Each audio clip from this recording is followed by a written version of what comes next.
doesn't make sense now.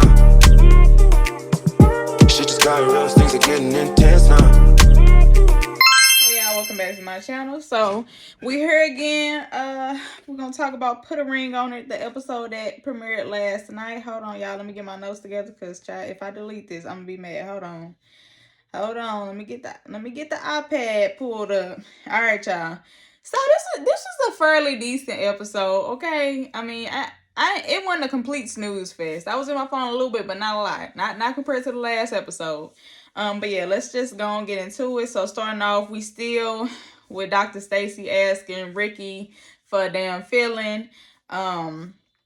It's weird to me how often Dr. Stacy had to press Ricky to get something out of him, and it's always weird because just like the instance when it came to him, wanting to go on a second date with Sheila, like at first he kind of denied it, and then Dr. Stacy had to keep on asking him for him to be like, okay, yeah, so I don't know if he like saying stuff to appease Dr. Stacy, or is he really feeling like this? Like, is he really feeling what he's saying? Does he have meaning behind it?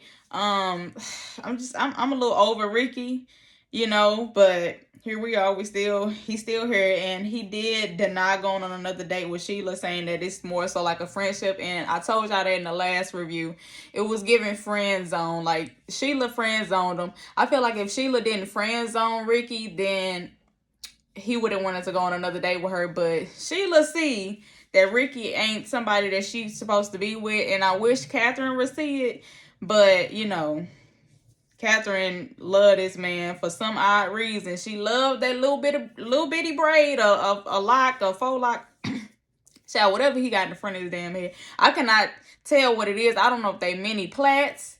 I don't know if it's a mini lock that he forming, but I wish he'll let it go. Like Keisha Cole, let it go. Anyway, so then we go over to Jaisha. I said Jaisha low-key has to be the best man on the show because he calling out the childish shit that his date was doing. Honestly, the Brittany girl was a mess. The Brittany girl was a mess, and it was evident that she was just trying to piss off Joya. Like, it was clear as day, and that's just some childish, stupid shit. Like, I don't know. I don't like when people be doing stuff like that. Like, it's one thing to have a connection with somebody else of the opposite sex or whatever, but you over here was just doing stuff to get his girlfriend riled up. Please go sit down. I'm glad he didn't pick her. So then, what I say? Once again, Joya. Oh yeah, and then Joya got to talking about, of course, from the last episode, her date being a fucking idiot. I'm gonna just call him an idiot, child. I don't care. He was an idiot with what he was saying. Like, you can't put one person or single mothers in one group box. It's so disrespectful. I hate when anybody do it because it's always targeted towards single mothers. You will never hear somebody talk shit about a single father. Like, single fathers get more grace. They get more accolades, pretty much. They get more praise for being a single father, but when it comes to a single mother, it's like instantly like, oh yeah, you must have been a problem. Like, goddamn. But we live in a sexist society, so it is what it is. She didn't choose for another date with him, of course not. She's going on a date with somebody else. So then we get to Jasmine expressing her feelings. Zay is missing out on something. That's what she said, and it's clear that it's very clear that that's what it is. Like, I do kind of feel like he one of them men that he got 1 foot, 1 leg toward Jasmine in a relationship, and then that other little toe is outside of it. It's outside the bubble. Like, he like, man, let me see if I still got it. Is this really what I want to do? And that's an unsafe person to be with, because when it's like, when you're not fully committed, fully want to be monogamous, you're dangerous. You're dangerous because you can slip up at any given fucking moment and you're gonna cry it was a mistake. It's given I miss my granny energy. And if y'all don't know that statement, y'all know when most men cheat, it's always I miss something. Like, I miss my granny. This shit is giving that. It's giving I miss my granny energy. So yeah, she gotta be careful with that, man. Like, they too old for this shit. I'm sorry, I gotta say it. Like, everybody's just too old for this dumb shit. Like, it's too old for this. And I would be worried to be in a relationship with somebody that got that foot out. Because I've been there before, like being with a man that low key, like he with me, but at the same time, he still kind of want to get the praise and approval of other women. You know, wouldn't recommend it. Anyway, and then oh yeah, and then Jasmine got to talking about you know, she said she needs somebody a little street, like that's why she didn't choose to go on her past date again. And I'm like, y'all knew that. How y'all see Zay, y'all see the environment he be in, y'all see how he act, he you know, he country too. So it's like y'all see him and then you put her on a date with turtleneck. Come on now, like be fucking for real. Be fucking for real. So I'm glad she actually pointed that out. You know, we see the preview to the next day, and the date still not giving street. He giving not even her type at all. Once again, I have a pet peeve with this. If y'all see the person that these people are dating, why are y'all picking people that look like that it's not even similar at all in no kind of way? Please.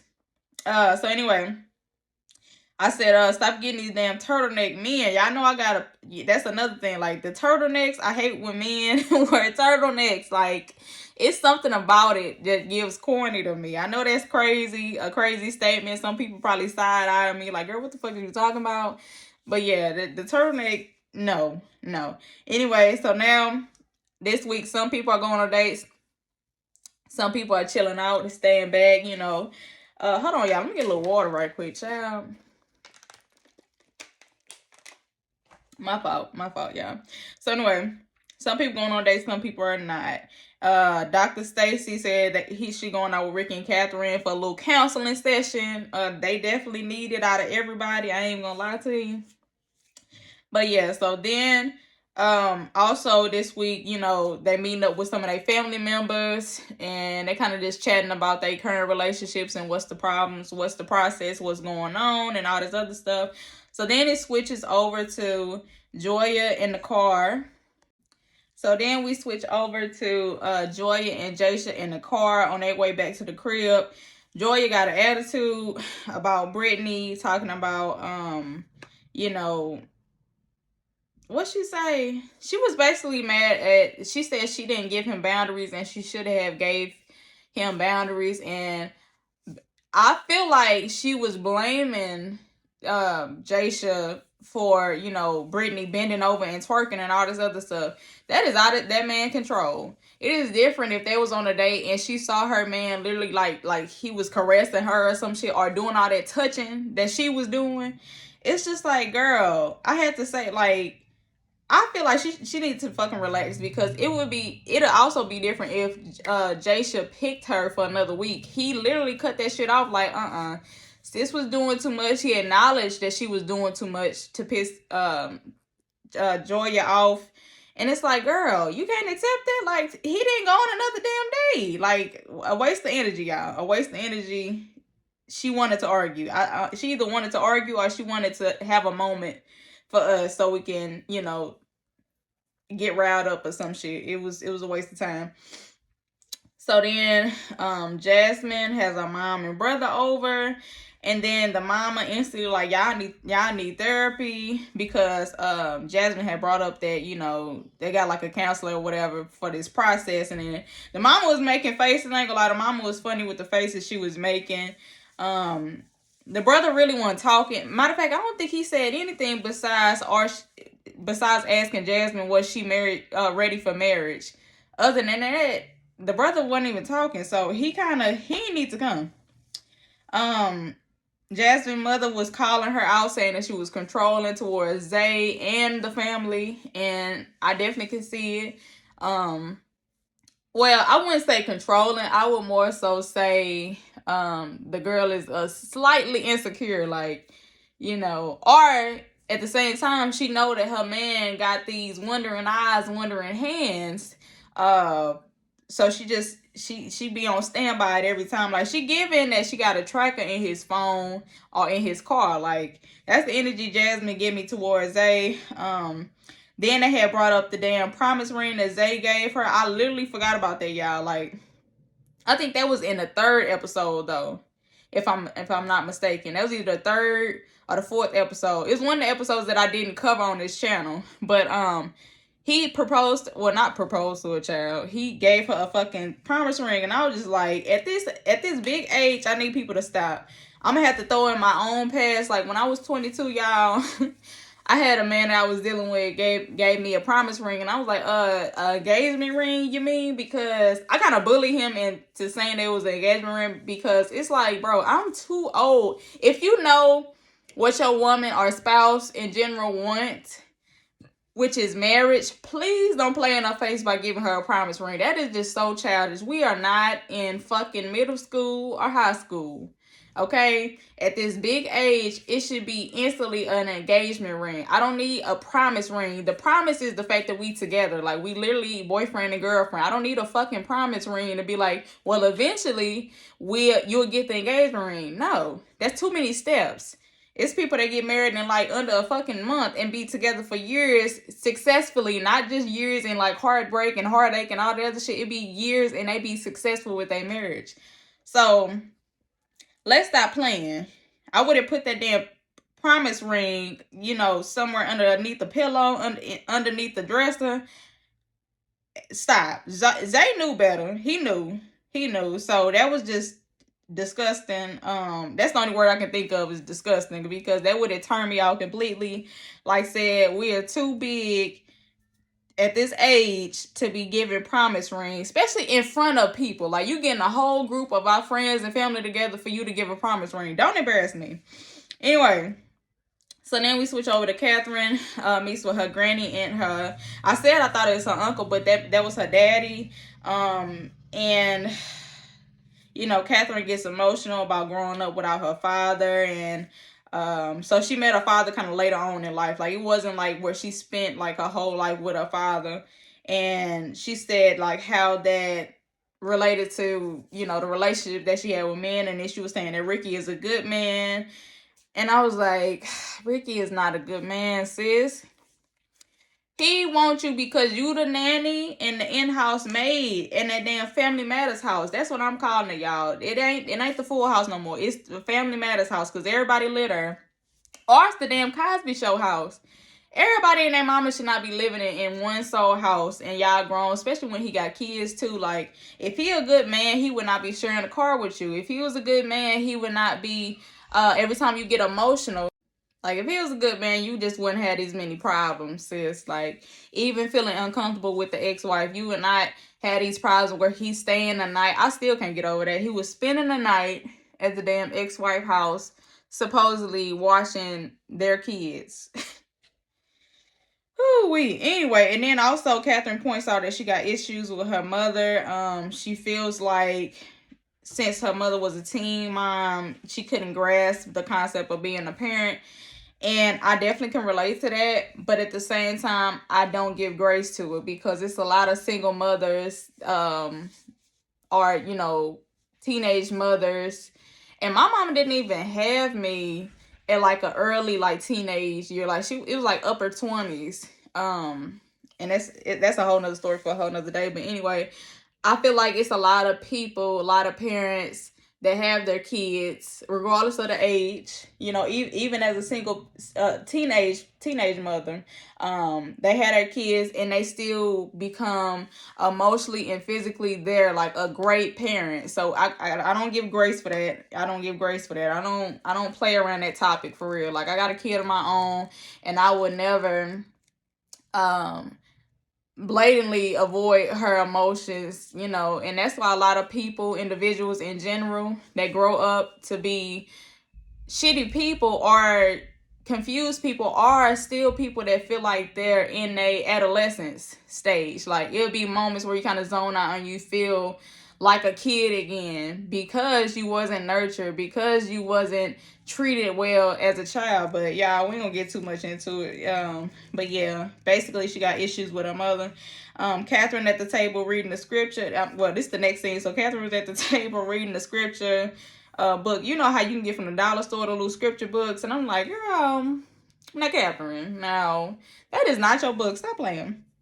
But anyway, y'all. So then Dr. Stacy pulls up because when Catherine blew up on Ricky in the confessional and stuff like that, that's the main reason why she came and sat down with them this week.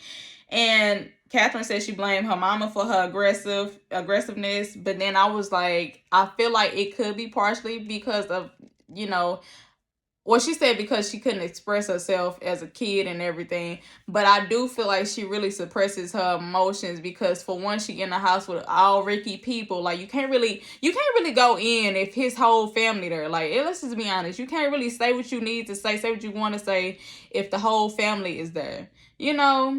So I'm pretty sure she hold her emotions in for that. And then also, just the whole thing about Ricky, like I said, the ex-wife, and then if she's saying she got issues with, she had issues with her father included because he wasn't always there, and then the mama, like, all these could be wrapped up in a bow, but it doesn't make it better when Ricky, as her spouse, literally every single time Catherine cries, I never see Ricky consoling her. Like, so that has to be stressful in itself, y'all. Then I ain't gonna lie, y'all. I asked, how long is this process though? Because Ricky her been at the same length this whole time. Like, I don't know if this just only a couple of days. Maybe it's only a week.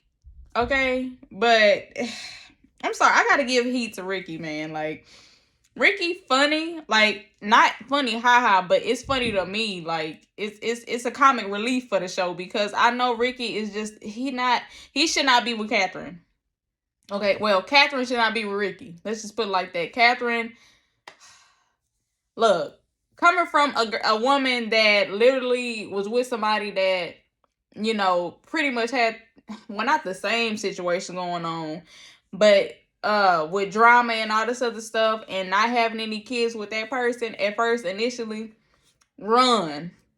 Okay? Run, sis. Run. It's not worth it in the end. I don't care how many rings he buy you. It's not worth it. It's always going to be some mess. You always, on the back of your mind, going to feel like he kind of dealing with the child's parent.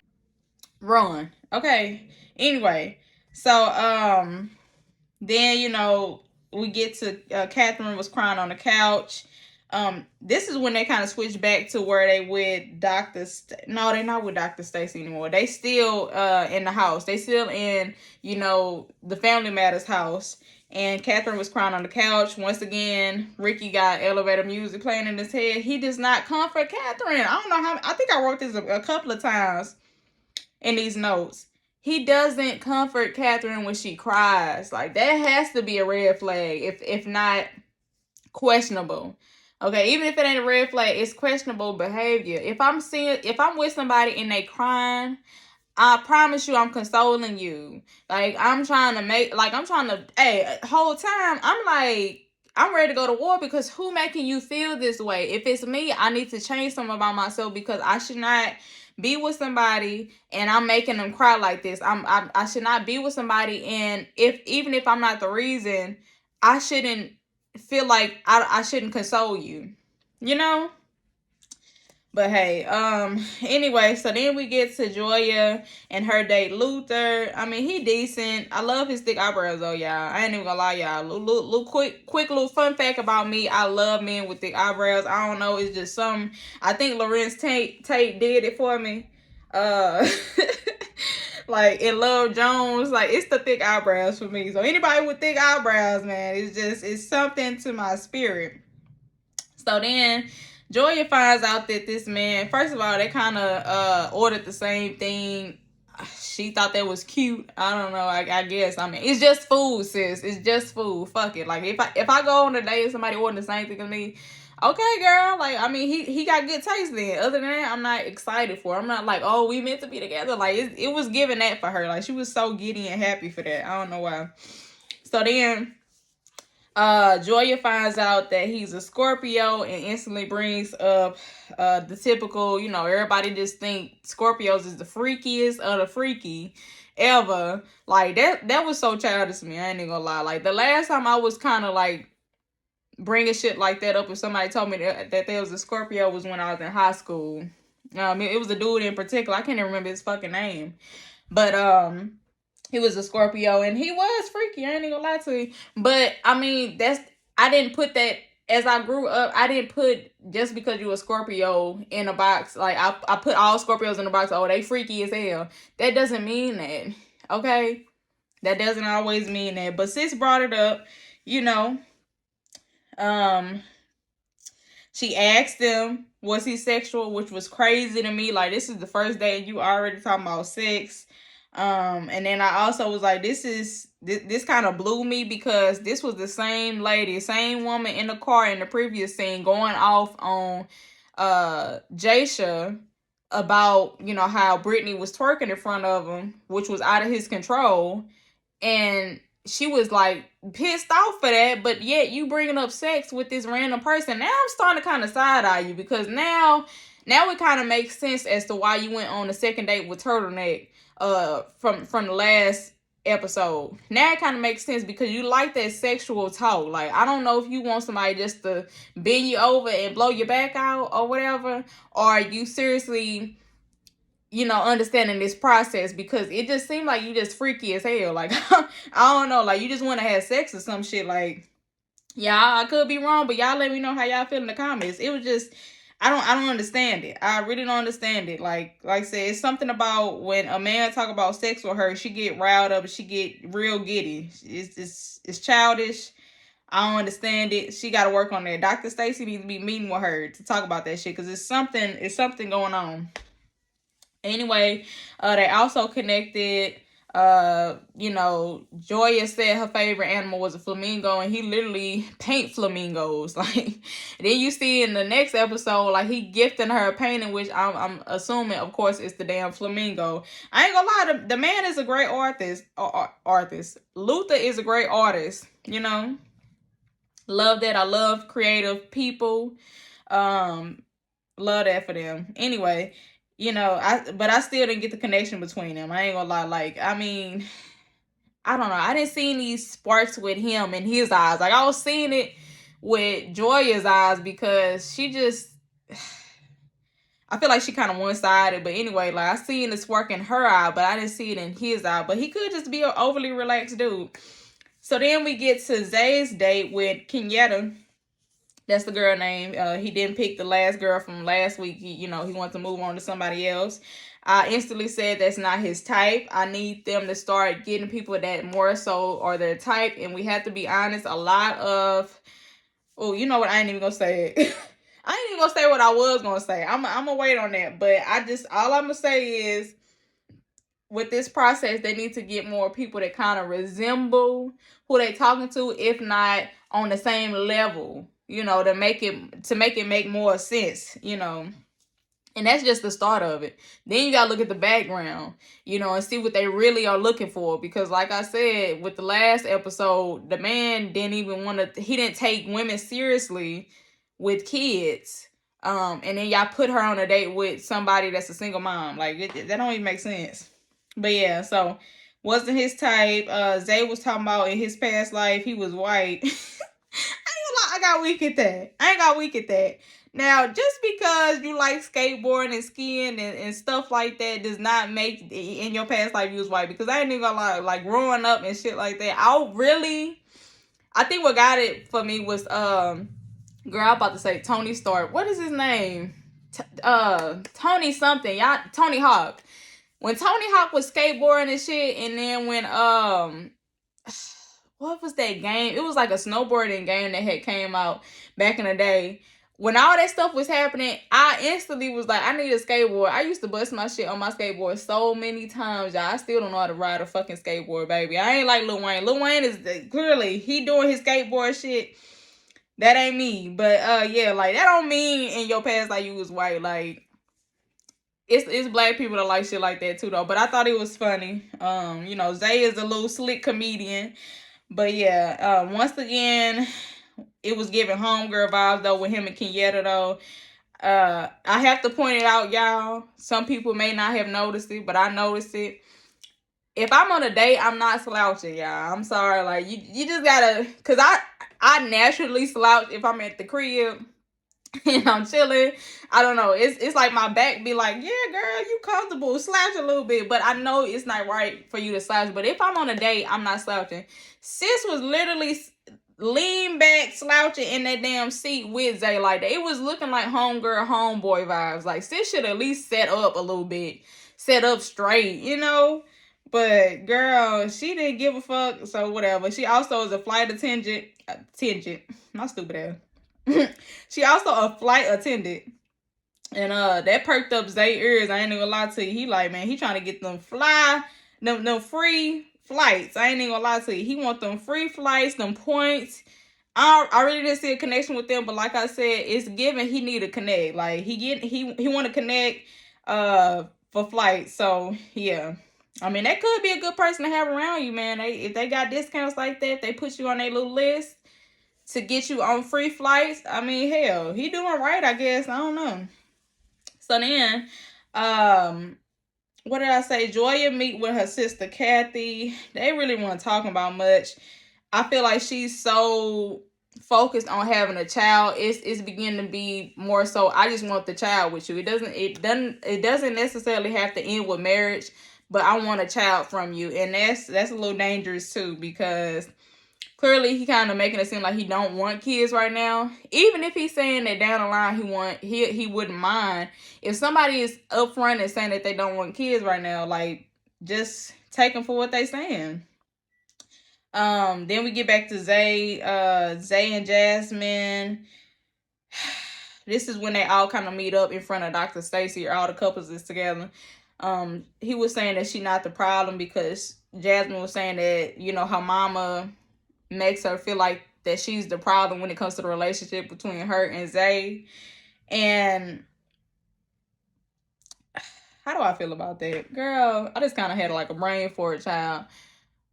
He kind of stuck up for her with that. Like, I noticed how when women say something negative about Jasmine, he'll stick up for her. But clearly when it comes to his own boy, he like, hey, he can say what he want to say. It ain't that deep.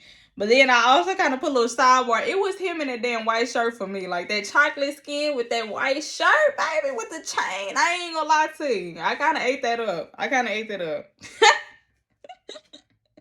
That ain't got nothing to do with the show, but it was the skin with the white shirt for me. Literally, men can literally just have the most basic, simple outfit on, and I'ma eat it. I'ma eat it. I might eat it up. I mean, not eat it up like that, but it do something to my swear. It's like the white shirt, and if you got like some jogging pants on with some sneakers, you ate. You ain't even had to do much. Okay, so then we got talking about Jasmine. Talking about she was looking up, you know, how long it takes for a flight attendant to add a person for free flights and shit. I'm like, Jasmine, you need help, sis. You need help. I don't know if sis was joking or she for real, but it's given that she was for real. But I'm laughing because sis need help. Yeah, so then we get to Zay. Will he go on another day with Kenyatta? You know, he said yeah, but I told y'all he want them discounts. He don't really want her. He want a discount on a flight. If not nothing, they exchange numbers for that. It's like, well, you know, we can be friends, but like, tell me more about the flight system. Tell me more how this could happen. He don't really like her. So then it gets to Catherine, and they already showing that she getting emotional. Once again, Ricky distant squirrel looking ass, not confident her. He ain't giving her a damn tissue. He ain't giving her a napkin.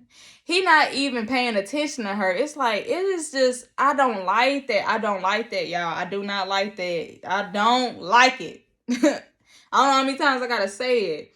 If somebody that you with is crying, why are you emotionally unavailable? I wonder how he treat his kids when they cry. Like, when his kids cry, do he comfort them? Or is it just Catherine? I just want to know, like, how does he handle that? Like, it got to be something deeper, or he just truly just don't give a fuck. But yeah, it's starting to become hard to watch, seeing this lady cry all the time, and he just not there to comfort her. It's sad. It's sad. But yeah. But then I also said allegedly, you know, Catherine got a ring from Ricky, so he must have proposed recently, y'all. I ain't really do too much research on it. I know I heard into somebody else's video saying that she got a ring now, but you know, ring and all, still, I run, Catherine. Hell, give that ring back and run. I don't care. Like, I don't care if you never see this video or you see this video 10 years from now. You should have ran. Okay? You should have ran. Then we get to Joya, and you know, she was addressing how she wants, what she wants to be with Jaisha. Oh, okay, yeah, she was just talking about how she want to be with Jaisha, like the conversation she was having with her sister that came over, and I ain't gonna lie, side note, they was looking good in that blue. They look good. They look put together. I love the matching. That's one thing about relationships. I love when couples be matching sometimes. Like, not the little corny, I'm with him, she's with me shirt, like when they be pointing and shit. Not that corny shit. When it's like the colors that match, and then he had his little suit on, girl. They was looking good. So then I was like, Jaisha had me weak, because when Joy was talking about the dude and the date and everything, like, Jaisha was like, oh my God, yeah, man, ooh. Like, he was making expressions and like saying shit like that. It had me weak as hell. But I know he probably wasn't like serious. And then, like, of course, Jaisha overly serious ass getting the confessional talking about, this is serious. You're not taking me serious. This is not a joke. Like, girl, relax. He's just playing. Like, it's not that deep. Like, it's different if he was kind of like meaning the shit. It was just funny to me. But then that's how the episode ended off, y'all. I hate when they do that. I hate how they be ending these episodes off. Like, because it's not given that you need to end it off like that. End it off on a decent note. End it off on them finishing what they saying, and then play that next episode. Alright, y'all, so that's all I got from the episode. How y'all feel about it? Y'all leave y'all comments below. Make sure you like, subscribe, and comment. And if you got a particular show that you want me to review, let me know too, because since it's just, you know, put a ring on it now in Love and Marriage Huntsville, I really don't know what else I can watch that I'm not too far away from. Like, I mean, some of the stuff we too far into the season for me to catch up. But yeah, y'all let me know in the comments what y'all want me to review or talk about, and then I definitely do a video on it.